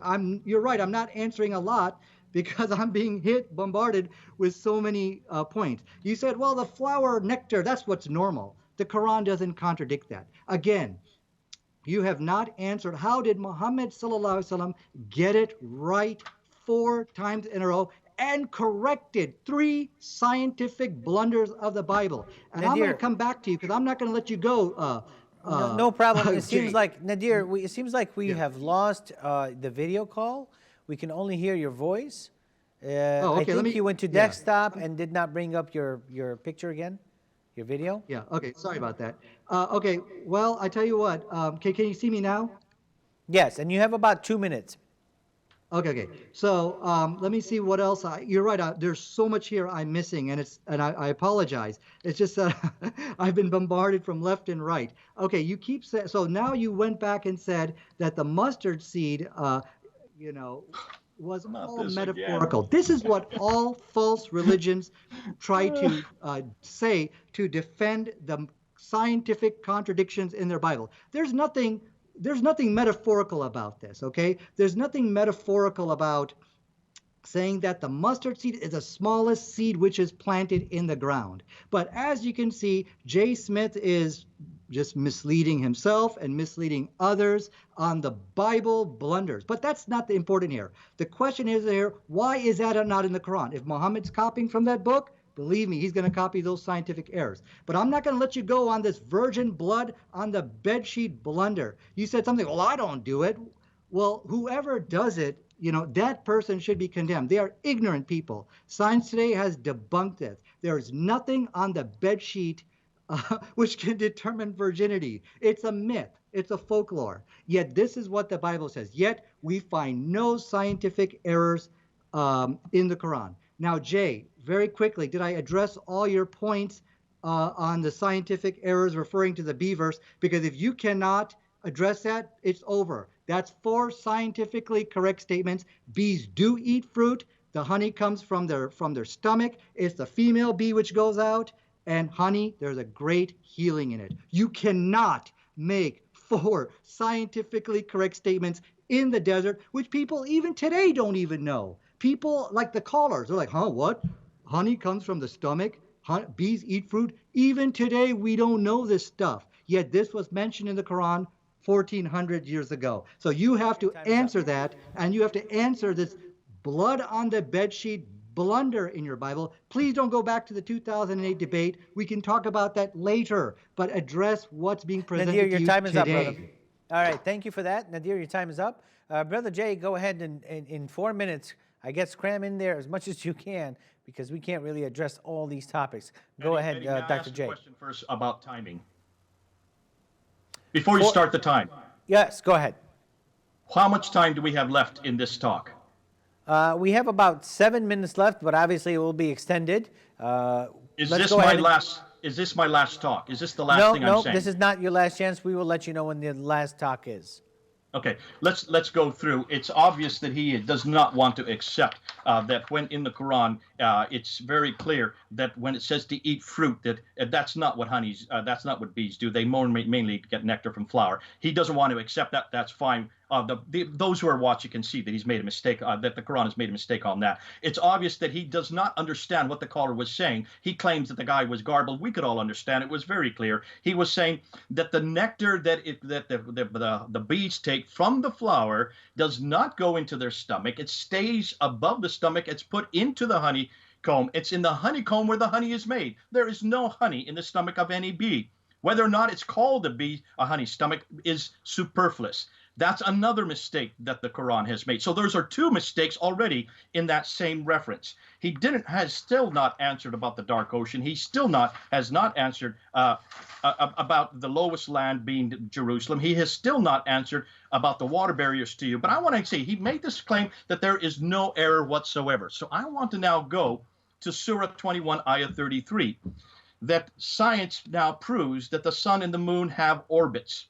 And he made this many years ago, Nadir, so I'm going to bring it back to you because this is a real glaring error in the Quran. The sun and the moon have orbits. Now, Dean will want to say that these are separate orbits, that we have now found that the sun has orbits, that the sun does have an orbit within the Milky Way system, but that nobody could have known about. That's not what the Quran is saying here. Go to chapter 36:40. The sun and the moon orbiting the earth, one following the other. That debunks Surah 21, Ayah 33. Then go to Surah 91, Ayah 1 and 2. The moon follows the sun. It's right there. If you can see those, if you look at both chapter 21:33 and 36:40 and 91 verse 1 and 2, you can see the Quran is very clear that the sun is following the moon in an orbit around the earth. This is completely been debunked today by modern science. So there is a glaring error. If you even look at what Al-Bukhari, look at Al-Bukhari, volume 4, book 54, number 421. Muhammad says that as the sunset is receding, this is what Muhammad says, and he is the one that which the Quran is revealed. The sun prostrates itself underneath the throne during the sun setting, and takes permission to rise again, but it will be ordered to return when it has come, and so it will rise in the west. So even Muhammad, your prophet, is referring and suggesting that the sun sets in the east, it stays down there, it has to have permission to come up in the west every day, which is supported by Surah 21, Ayah 33, Surah 36, Ayah 40, Surah 91, Ayah 1 and 2. We have given you a glaring problem with your Quran right there. We've also given you two glaring problems with the bees. We've also given you a huge problem with looking at the transgression of the weights. The fact that none of this is not a Quran. That's not a problem. Let me correct myself. That's not really a error. What that is nothing more than observation. Nadir would like to say this is a miracle. He still hasn't answered me on Iram's problem in chapter 89, verse 7. He wants to walk away from this. He hasn't answered on what the caller talked about concerning the burning of the manuscripts. If you are talking about a Quran that I would say that this Quran, any scientific, if let's say we did find some scientific proof, so there are probably some scientific statements that are correct. I would suggest that most of them have been borrowed from other sources. We've already given you the source for the dark ocean, that it's dark at the bottom of the sea, from Rabbi Meir and Rabbi Tarfa. I would suggest that even the story of Dual Karnain is also borrowed, but also the story of Solomon and Sheba and the Hoopoe bird that's in chapter 27 of the Quran, verse 17 to 44. That is found in the second Targum of Esther from the 2nd century. If you take a look at the Quran, you will find that many of these stories have been borrowed. They've been borrowed from many different sources. The problem of the embryological cycle, the 4 stages of the embryological cycle, that is taken from Galen, who was a 2nd century Jewish embryologist, was living in Pergamon. So you can see almost all of these stories that Nadir and many of the Muslims would like to claim as miracles are not really miracles. They're nothing more than borrowings from other sources. So what and where is and why is he so desperate to find a miracle in the Quran? I can suggest because that's all that the Muslims have. This is not much of a great book. And since they have nothing else to fall back on, they have to go to miracles. We've pretty well showed tonight. Your time is up. Thank you, brother. I appreciate it. All right. We want to remind our callers that our show ends at 10:30, but we decided to extend it till 10:45. Still go ahead and call us. The phone number is 248-416-1300. I want to address something that Nadir has said as far as the English speaking, and he's trying to correct me. Brother, I don't know how to say this nicely. I can put 10 of you in my pocket when it comes to Arabic speaking here. And I'm talking because this is my native language. This is where I grew up, born and raised in Baghdad, Iraq. When I say barzakh in the separating of the two seas as it is in English, this is a land barrier. Or when you quoted chapter 67 for me about these were not stars, were lamps. Let me read to you in Arabic so that you could see it. وَلَقَدْ زَيَّنَا, that means we have furnished, السَّمَاءِ الدُّنْيا, the skies, the heavens, بِمَصَابِحَ, that means with lamps. Are you trying to tell me that these are literal lamps that are sitting in the heavens? No, obviously these are stars. Obviously these are stars that give out light. Okay? بِمَصَابِحَ وَجَعَلْنَهَا رُجُومًا. Rujuman means we have made them into missiles. Rujuman, we have made them into missiles. This is God talking. All right, we have made them into missiles. للشياطين. To who? To Satans, to demons. To the shayateen. وَأَعْتَدْنَا لَهُمْ عَذَابًا سَعِيرًا. Okay, so these are not literal lamps. They're shooting stars. And God has made them into missiles that shoot at Satan's. And then you're telling me that you're telling me that I have made a mistake about this verse in the Arabic. So really, brother, I don't understand your logic. I think we have a call, and then I'll continue with my 4 minutes. That was 1 minute that I spoke to. Go ahead. This is Brother Daniel. Go ahead. Who's your question to, or comment or objection? And please take about 30 seconds and nothing more, please. Thank you. Go ahead. Hello, I got just 2 questions. Question I number can barely one. hear you. Can you please speak louder? Hello, you hear me? Hello? Yes, I can hear you. Go ahead.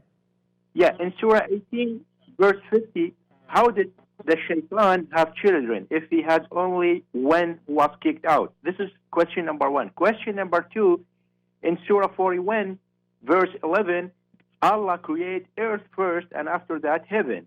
But in Surah 79, verse 27, Allah created heaven first and after that earth. So which one is created first, the heaven or the earth? Thank you. Okay, that's a lot to take in. So I'll take 1850 and the rest, maybe Brother Nadir and Jay can take it as well. So 1850 basically says that Iblis was kicked out for not bowing down to Adam. I don't know why would God want him to bow down to Adam in the first place, but he did not bow down or prostrate himself, therefore he was kicked out. I don't know how to say this nicely, but we're going to go into the tafsir of 1850. Because we were talking about it, I had it up just from yesterday's study. Let me read this to you, and it is in Arabic, and I will explain it or translate it. Nadir, you said you speak Arabic. If we can please put them up on the screen as well. You said you speak Arabic. Correct me if I'm wrong. Stop me right away. Correct me if I'm wrong. All right? This is the tafsir al-Qurtubi for 1850. وقال مجاهد أن إبليس أدخل فرجه. What does that mean?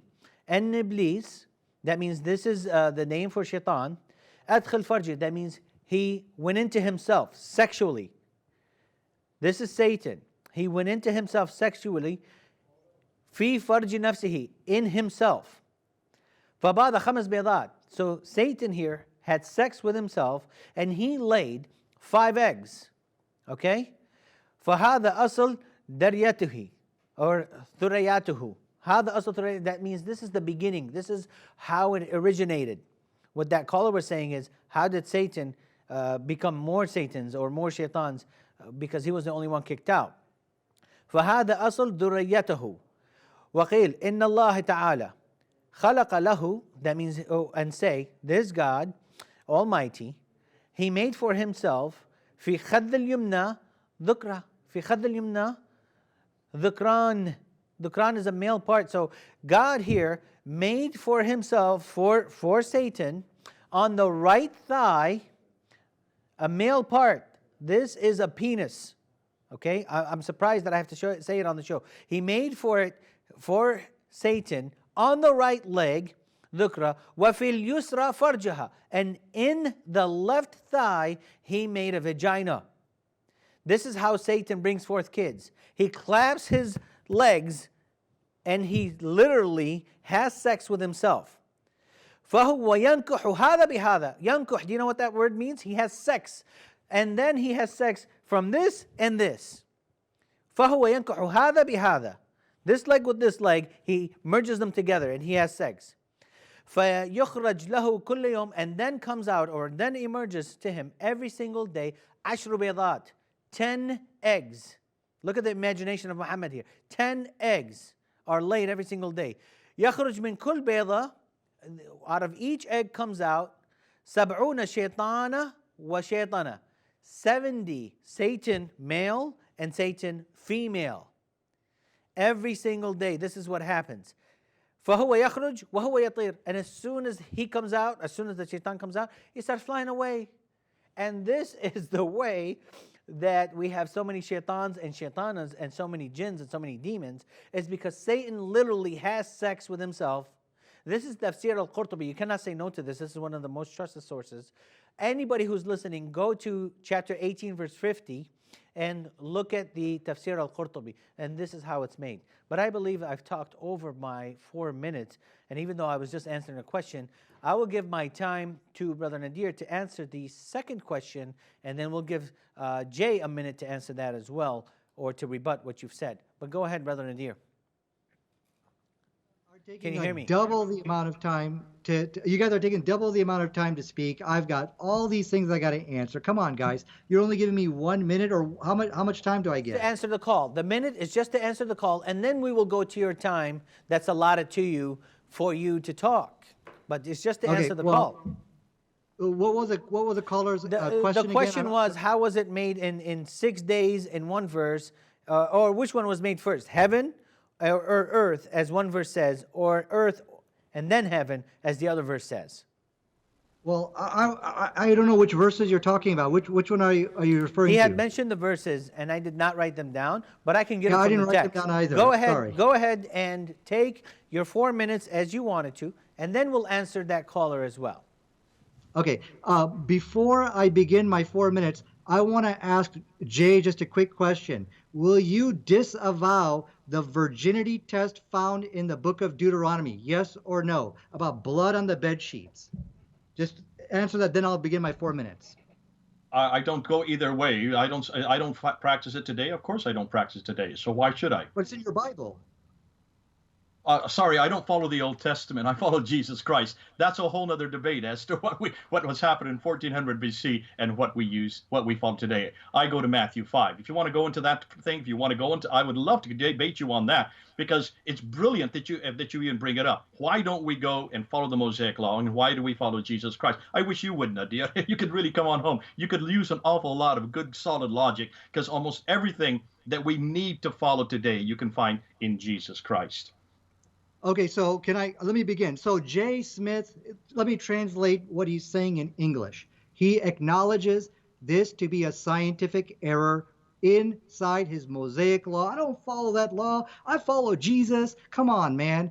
You are kind of dancing around the issue, but for the record, let it be known, he's accepting this as a scientific error. Good, there's one. Now, the second scientific error. You said this was Please don't misquote me, Nadir. I did not accept it as a scientific error. This has nothing to do with science. This is a custom that existed in 1400 BC. It is not something that we do today. Many people do it today. I don't do it today. We don't do that in the West. And the reason that we don't follow the Mosaic Law, now get it right, I'm not saying that's an error. We don't follow it because we leave it in 1400 BC and we follow Jesus Christ. Please quote me right. All right. This is your time. Go ahead, Nadir. Okay, as you can see, Jay Smith is running away from the scientific error. It's not a scientific error because it was practiced 1,000 in the 4th BC, whatever. Come on, does this stuff make sense to you? What he's doing, he's trying to, trying to win the debate here, but I think it's pretty clear to everybody. I think Virgin blood on the bed sheet is ridiculous. It is a scientific blunder. Jay is saying, okay, well, I just don't follow it today. But it's in your book, and it should never be there. It wasn't right 1,000 years ago, and it's not right today. Many women don't have hymens. It can get ruptured from horseback riding, from whatever. Obviously, science today tells us there is no virginity test. That's ridiculous. But Allah, if you look in the Quran or in the Hadith, you will never find that biblical blunder inside there. Now, you said that the Bible in Matthew, I think it's Matthew chapter 31, verse 31 or something, 13:31, it says over there, the kingdom of heaven is like a mustard seed, which a man took and planted in his field. Though it is the smallest of all seeds. What? It is the smallest seeds to you? Jay said he's talking about the seeds which you guys know, that you guys are familiar with. We can look from the text here. It doesn't say anything like that. Jay, very quickly, will you disavow this verse, yes or no? I know I don't disavow this verse. I absolutely understand what Christ was saying at that time. That's a metaphor. How many times have we said that tonight? Have you noticed? You are still not listening to what we're saying. It's a metaphor for the people at that time. Eddie has said it. I have said it. Almost everybody who is watching this, I'm getting texts right now. They're laughing at you, Nadir. You don't really have much to talk about tonight but the mustard seed. Can you please now get to the material we've asked you about? Can you please answer the questions that Eddie I have asked you, that the man who has just called you has asked you?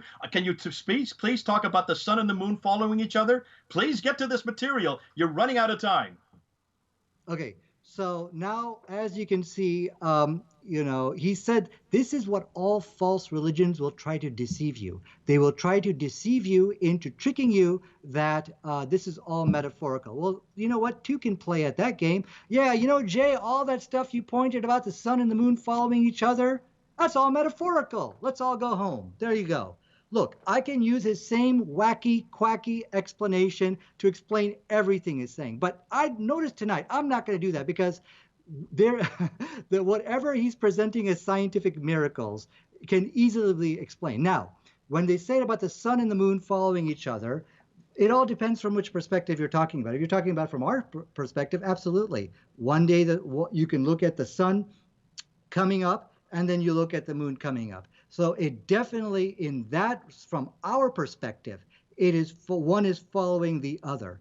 But if you look, so the question tonight is really what perspective is the Quran speaking of? So now let's get back to the issue about he still cannot accept that bees eat fruit. And this is the astonishing miracle of the Quran. Even people today don't know that. Now I'm going to quote you, honey, bee sweets, do bees eat fruit? Look what they say. The short answer, yes. Honey, bees, especially in the nectar dearth, find ripe fruit very much to their liking. End of quote. I can send you that. I also quoted him the citation that from the fruits, that the honey comes from the honey stomach. That I quoted you, The Guardian. I have my links. I can show it to you. Just read it right now. So, Brother as Nadir, we can see, your time is up. Able to answer. Yeah. Yeah, your time is up, brother. We appreciate you answering those, although we don't think it's a valid answer or you've even answered them. But the caller that had the heaven first and then the earth, we got those verses. In Surah 79:27, the heaven was made first and then the earth. In Surah 41:11, the earth was made first and then the heaven. Which one is it? Because both cannot be synonymous. They cannot be working together with one flow. And please take 1 minute to answer that. And then we'll go to Brother Jay for his final statement, my final statement, or we'll go back to you for your final statement, and then I'll make the final statement as well. So take 1 minute to answer that, please, for the sake of time. Okay, it was Surah 41:11, and what was the other one? 79:27. 79, okay, 27. Okay, so I got 1 minute. So let me very quickly say, the Surah 41:11 says, then he directed himself to the heaven while it was smoke and said to it and to the earth. So right here we see it's not talking about which one was created first. So the whole argument falls to pieces right here. Surah 79 verse 27 says, and which of you is more difficult creation? Is heaven? Are you more difficult creation or is a heaven? Allah constructed. Where's the contradiction? I don't see anything. But contradictions in the Quran or the Bible is definitely a good topic. I think is there any way you could read them in Arabic? You said you speak Arabic, because I'm reading them in Arabic and it says exactly what the caller was saying as well. But if you could read them to yourself in Arabic, because sometimes for those that don't read Arabic, their Arabic is funny when they read the Quran, or maybe sometimes misleading, and I don't want you to be embarrassed by any chance there. So go ahead and read them to yourself in Arabic. We will go to Brother Jay for 4 minutes, his final statement, and then we'll come back to you. We'll give you 4 minutes to prepare an answer for that, and then you can answer it in 1 minute, and then take 4 minutes for your final statement.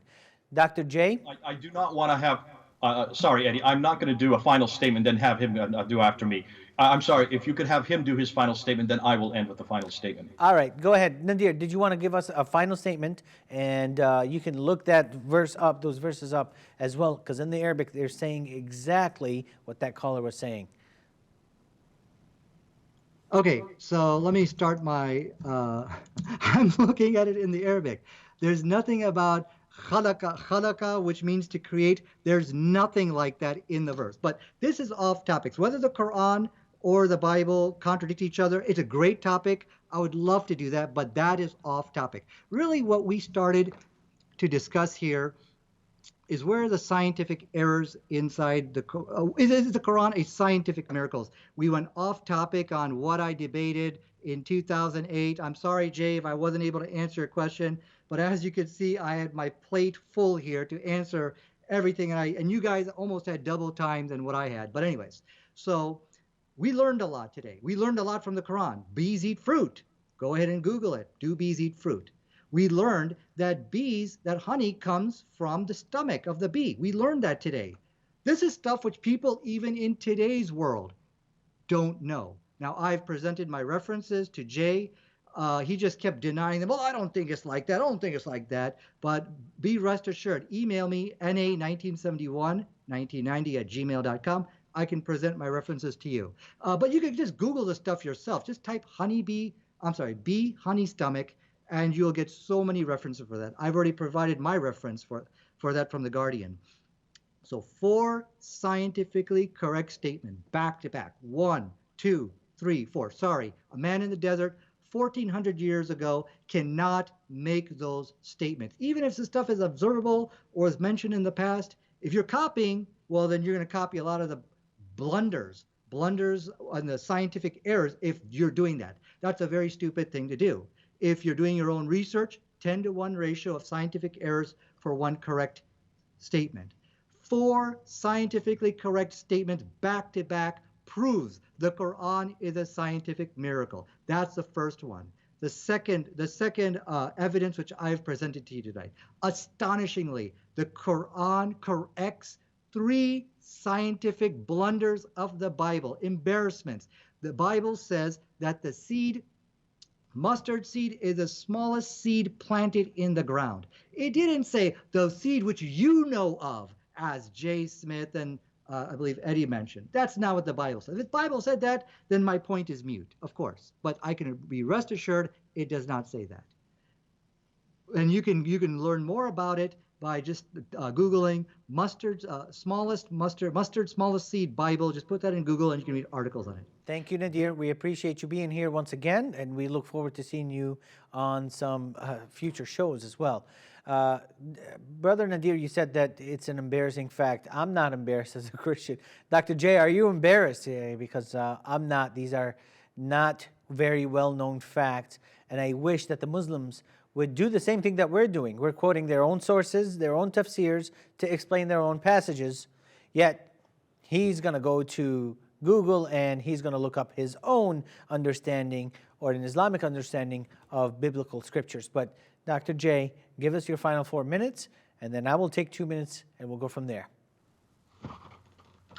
Yeah, I think it's been fascinating tonight. Nadir has claimed that he will probably claim tomorrow that he has won this discussion because he has proved 4 scientific facts.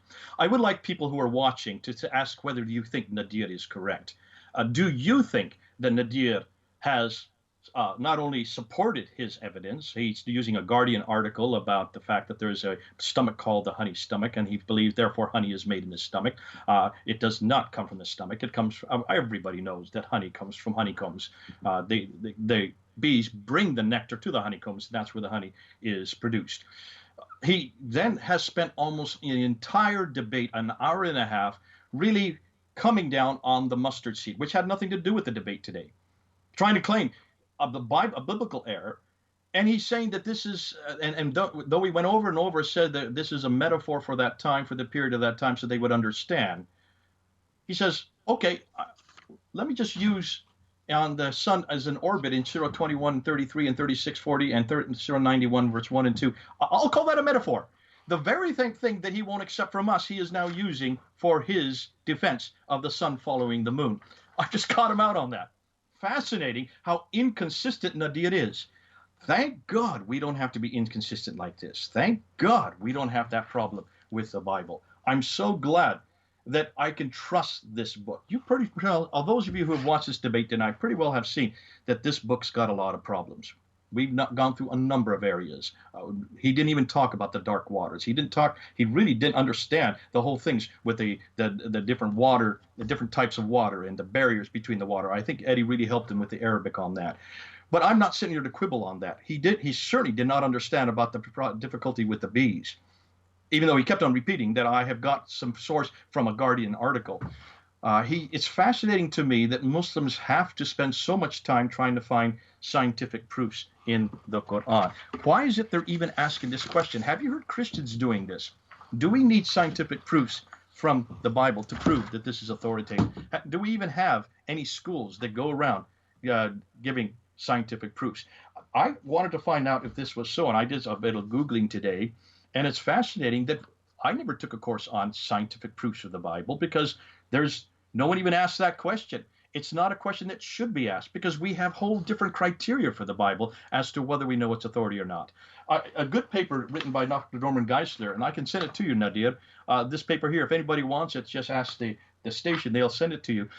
It goes and shows through 11 different areas of how you need to read the Bible. And he talks about metaphors, and he talks about similes, and he talks about many different styles of writing that is not found in the Quran. Before you attack the Bible and you attack these scientific proofs, make sure that you understand what the author is saying. Make sure you understand the genre that is being used. What is fascinating, however, I want to find out if there are scientific proofs in the Bible. And here's a whole page of scientific proofs in the Bible. We could have gone through this and spent another whole hour just on this. It's got hydrological proofs, it's got geological proofs, astronomical proofs, meteorological proofs, biological proofs, over 50 different proofs showing that these are scientific proofs that would not have been known at the time that the books that we're writing were written. And yet that's what Nadir has been trying to say all night tonight. Notice I didn't even have to go to that in the Bible. But this proves to me that there is a real problem with the Quran. If Muslims are this desperate that they have to find these kind of proofs, and there's whole in ministries that are working towards this, then there's something missing in the Quran that we don't have in the Bible. I wish he'd come back to this book. I wish he'd come back to the man behind this book. See, our Jesus does not lie. The Quran, the Bible does not lie. We don't even have this kind of debate.